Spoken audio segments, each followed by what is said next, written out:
Welcome back, boys and girls, to Let's Play Final Fantasy VI. I'm Brickroad. We're loading this data, and we're going to go into our first kind of for-real dungeon. Like, the game throws a little practice dungeon at you with the Narsh Caves and the Figaro Cave before they throw you into, like, a big boy dungeon with Mount Kolts. We need to really make sure that we're on top of our healing going in here, because all of our characters are kind of squishy at the moment. Edgar's going to be doing a lot of our heavy lifting when it comes to damage. But we're going to run into these like mastodon monsters in this dungeon that have an attack that can do like 60 or 70 points of damage. So right now, Terra is in jeopardy of being killed by that attack. And I kind of still need her on the front line because she doesn't really have enough MP yet to cast fire a lot. She needs to be doing her regular attacks. I could put her on the back row and just defend and let Edgar do all of the heavy lifting through the dungeon, but there are a couple of secret passages here with treasures that will make our characters quite a bit stronger. This is a good weapon for Locke. It raises his evasion, his speed, and I'm pretty sure speed factors into the damage formula for knives, which is what the main gouge is. But this is our first, like, big boy dungeon, and here's the peoples I was afraid of that can use this gore attack. So we'll see if we can tear up one of them down before either of them get a turn. Yep, we can. Nice. And the reason we're going through this dungeon is because we have to pass through Mount Kolts in order to get to Terrorist HQ on the other side. But if we had talked to NPCs in town, back in South Figaro, which is kind of your first town in the game after a couple of practice towns, now that I'm thinking about it. You have Narsh, which isn't really a town, but it has, like, a refill jar and some NPCs to talk to, which we skipped. And then you go to Figaro Castle, which you really can't do much of anything in that early. But there are shops and things. And the South Figaro is like your first real actual town. But if you talk to some NPCs in town, they tell you about this martial arts master that lives up in the mountains, and like his students are having a falling out, or whatever. What we're doing here is we just picked up a hidden item called the, is it the Gigas Glove in this version? Yeah, the Gigas Glove. It was called the Atlas Armlet when I was growing up, but it's called the Gigas Glove now. That just raises the damage of your attack command, is my understanding of the item. It doesn't raise any particular stat, it just takes the damage output from your stat and says, okay, cool, he just evaded that gore attack and saved us, probably saved us one cast of cure right there. You go, Locke. Alright, fine, you know, but that would have killed him if he hadn't evaded the first one. So yeah, the Gigas Glove is good just for somebody who's using the attack command. The Hyper Wrist, which he had previously, which we bought in town, that's good for literally raising your strength stat, which factors into the damage formula of your attack command, but also factors in the damage formula of every physical attack in the game, of which auto crossbow is one. So now Edgar's auto crossbow is going to be doing a lot more damage because his strength has gone up by 20 points or so. Characters in this game do not gain stats at level up. It's different in that respect than previous Final Fantasy games. I think even Final Fantasy V, your characters gain stats at level up. Maybe I'm not correct about that. I know for a fact they do in 4, and then they do in earlier Final Fantasy games as well. But your character stats in this game, what you see is what you get. Whatever the character stats are when they first join, that's their stats for the rest of the game, unless you go out of your way to change them by modifying them with equipment, and every character has their own equipment set. Or later on, you can use espers to raise their stats as well. So,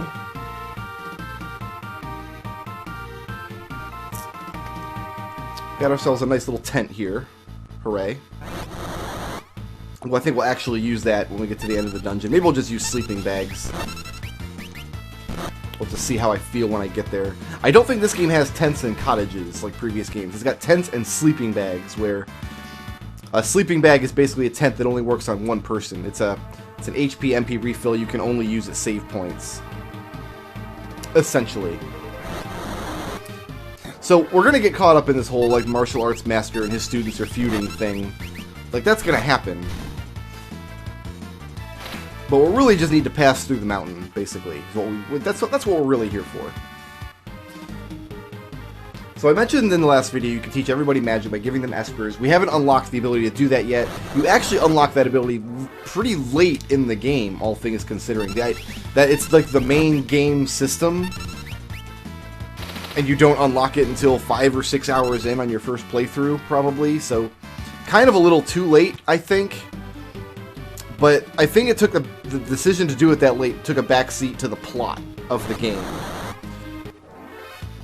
Really. Like, it was a plot reason they don't give you access to espers earlier in the game. But a secondary reason to give people espers is because when you level up, your equipped esper determines which stat gets raised. So you can kind of also train your characters that way. Traditionally, when I played the game as a kid, I didn't care at all about the stat ups. Like, that's not what interested me. Yeah, get 3 sleeping bags. We'll really only need one for her.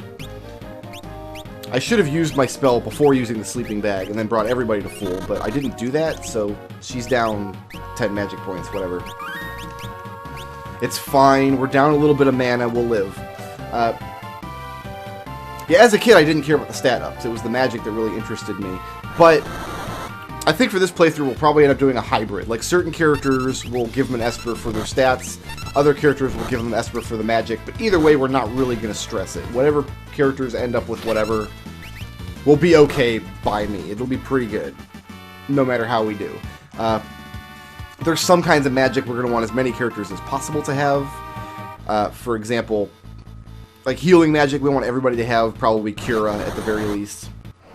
But there's an area in the game that we'll see in a couple videos where you fight enemies, but none of the enemies give experience points. You only earn ability points for your espers there. And as a kid, I never understood that. Like, why would you not want to level your characters up? Nowadays, I understand the purpose of that area. They want to have a part of the game where you can level up your learn magic without having to waste your stat ups. Now, Edgar's poisoned, and I could cast Poisona on him and cure the poison, or I could go into my relic screen, give him a relic that is immune to poison, back off. Now his poison's been cleared for free, and we've eked a very, very, very, very, very tiny advantage by using relics to clear that poison. Yeah, pretty good, right? We need to make sure this guy dies. So we'll just go ahead and use a full-on fire spell here. Yeah, I didn't want him to gore me.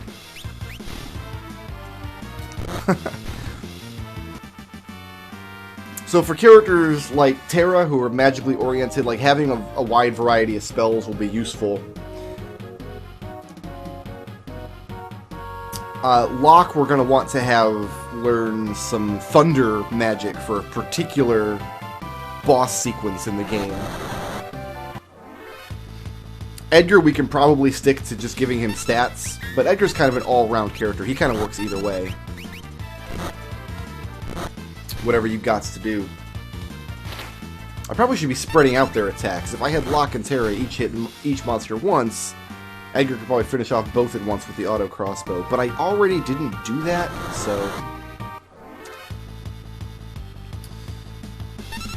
we'll do it in this fight. Well, Edgar will finish the first one off, and then Terra will finish the second one off, probably. Just like that.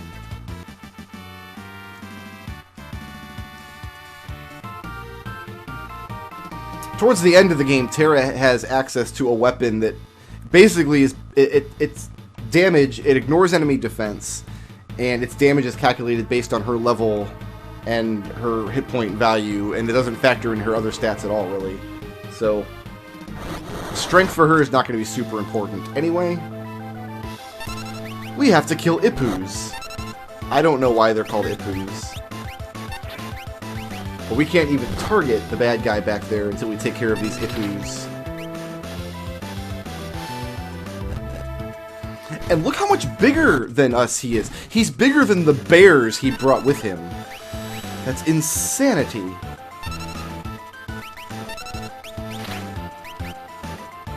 Absolute insanity. We're about to get our fourth character. Edgar's twin brother Sabin, who is a monk who has all kinds of attack abilities. So again, he's a character we're not going to need to teach him magic because he kind of comes with all the magic he could ever want. And he's a physical-oriented character, but a lot of his attacks are calculated based off his magic stats. So giving him equipments or espers to raise his magic stat can be very beneficial throughout the game, but he's not going to have to learn attack spells. He's got all these special karate moves called blitzes, the first of which we'll see here, and then he learns more as he levels up. He's not going to need attack magic. Probably we're still going to want to give him some healing magic eventually, but we'll cross that bridge when we come to it. I like that Terra's the last one to get blown away here, because even though she's like a weakling compared to Locke and Edgar, she's still like the most resistant to magic. Kind of a neat little touch.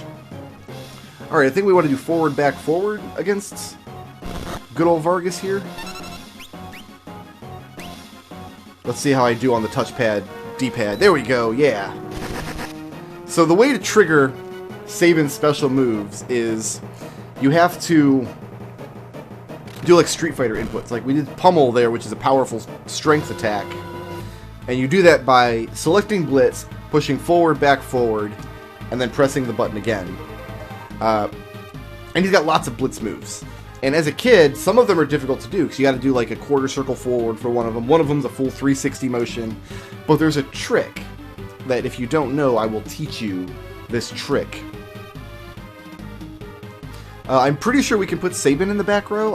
He's got one particular move. It's based off his magic, which is low right now. But I think it's back row okay. So we'll put him in the back row and see what his damage looks like.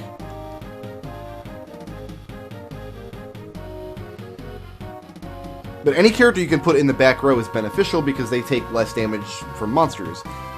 One of the things that make Edgar and Sabin so powerful, especially very early in the game before you get access to espers and can start teaching people magic. And characters like Locke, less powerful because all he can really do is attack right now, and attacking isn't really good yet. So we're going to give him, I guess, just that buckler. We don't have like a relic to give him yet, do we? Nah, we don't. We want to keep those relics in the inventory so everybody has access to them. Alright, Edgar, lead us to victory out here. So I mentioned I played this game on the SNES, the SNES version, probably a dozen times. Let's see, down, down, forward is Aura Cannon. There we go. That's the good stuff. And it's, yeah, look how powerful that is from the back row. But the motion to actually get your Aura Cannon to come out is a little more difficult than Pummel, which was supposed to be the balancing aspect of it, because it's supposed to be a quarter circle forward, kind of like reuse Fireball in Street Fighter, which the motion is a little physically harder to do. And you can see what the motions are by going to the screen here, selecting Blitz. So we've got his Pummel, Raging Fist, which is forward, back, forward. We've got Meteor Strike, which is pretty awesome. We'll show that off later. Then we've got Aura Cannon, which is the quarter circle forward. Here's the trick.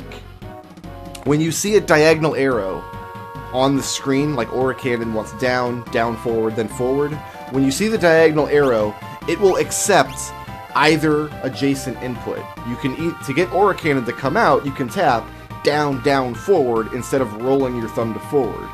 Or I think down, forward, forward also works. Because the input is not 8-directional. It's not granular the way a Street Fighter input would be. It's only 4-directional. Just so you guys playing the game in the future, now you can do all of his Blitz input as just a series of taps, rather than rolling your thumb around the D-pad. And Sabin is a much more powerful character if you do that, because you have access to his more powerful skills without having to practice the input. So he's one of the best characters in the game. Sabin is, like, easily top 4 for me. If I'm building my final party, Sabin's a character I'm always very happy to have on hand.